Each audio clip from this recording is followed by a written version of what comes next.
everyone, my name's Miss Hutton and I'm currently a trainee teacher here at John Henry Newman. So I'm going to talk to you a little bit today about how I got into teaching and my journey in this whole process. So I've always enjoyed maths, to be honest, even from school age. And at GCSEs I got an A-star in maths, so I decided to take maths and further maths at A level, as well as physics and geography. And I decided I wanted to go to university. However, I wasn't really sure what career I wanted to do, other than I would like it to be maths related. So originally I thought I wanted to go into aerospace engineering. I think in my head I wanted to be an astronaut. So I even went around universities looking for that course. However, following my results, I decided I was a lot better at maths and physics. Therefore, I decided that I was going to do accounting and finance at university, and I went to Warwick University. Part of that reason was being, as I was a little bit unsure of what I wanted to do, if you actually look at the prospectuses of different universities, in Warwick it was a very broad syllabus. Therefore, I got to take modules in business, economics, law, as well as accounting and finance. Therefore, I could keep a range broad of options open for me throughout my studies. And I actually found out that even though I went to the accounting and finance degree route, I was really enjoying the law modules and the more maths related ones. Therefore, this helped me formulate what I wanted to do career-wise. A lot of my peers, when choosing what they wanted to do as their job, they were considering accounting firms and consulting and investment banking due to the degree I took. And I did feel like there was quite a lot of pressure to go into that sort of career. Therefore, I decided to go into consulting.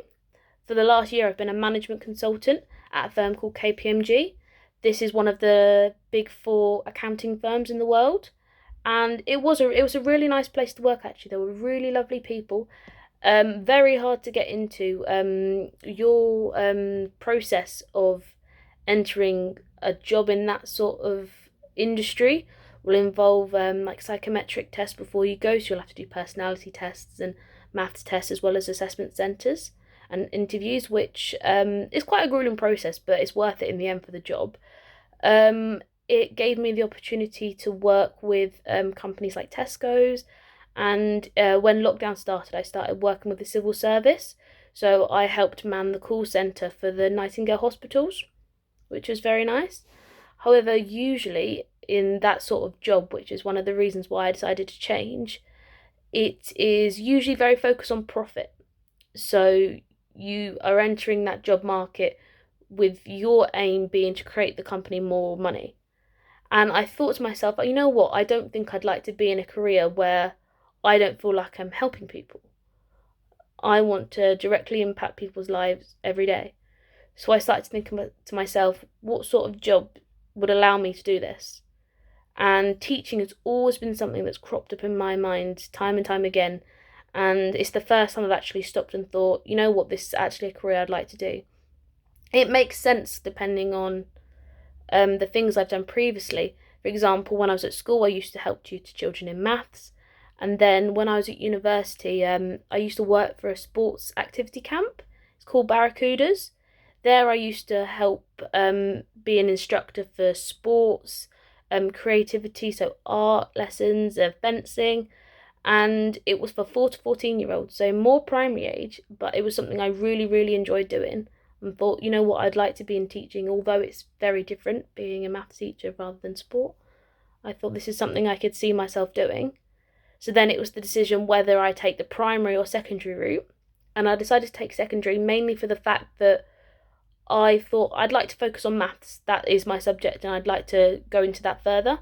And also, I thought there was more career progression, just personally for me, in maths, being that there's a higher demand for maths teachers. And that something to consider if you would like to be a teacher. Some courses, depending on your subject, the government helps support you, so they give you money to do the course, which is obviously very helpful. So, so if you'd like to get into teaching, you have to take a PGCE. It's called a Postgraduate Certification in Education. And that's a 1-year course where you go into schools and you learn to teach. You just gradually build up your hours. You're always supported by a class teacher. And I know some of you may be interested in primary school teaching, which it works the exact same way. So if you'd like to go into university knowing you want to be a teacher, especially primary, you can just do a 4-year primary education degree, and therefore at the end of your degree you'll be able to go straight into being a teacher. In secondary it works a little bit differently because you need to be an expert in your subject. Therefore you need to take a 3-year degree in a subject related to what you're going to teach. Therefore I didn't do a maths degree, but because I did accounting and finance, which is heavily maths based, that was absolutely fine. And then you have to do a 1 year which is focused on learning to teach. However, this can still be done in primary. If you're not sure if you want to be a teacher but you think you might want to later on, you can always do a degree, anything of your choice, and then do a 1-year top up PGCE afterwards. Yeah? And also just some general advice when looking for jobs, whether that be in university, apprenticeships, or straight after school. Something really important is enjoy it. Choose a subject or a job that you think you'll really enjoy, because at the end of the day, you're going to be in work for most of your adult life. There's no point going into a job with the wrong motivations. For example, at KPMG, there was higher financial incentives, yet I think my job right now is a lot more rewarding and I'm going to enjoy it a lot more in the long term. Also, it's okay if you don't know what you want to be or what you want to do right now. As you can see, I'm still quite young and I've changed my mind 3 times and I'm still learning what I would like to do. It's okay that you don't know what you want to do. That is completely normal. And just enjoy it. Enjoy university or whatever you do. It's going to be a really great experience for you. And yeah, if you want to see me in the corridor and grab me for a chat, that's absolutely fine. And I wish you all well with your careers. Thank you very much.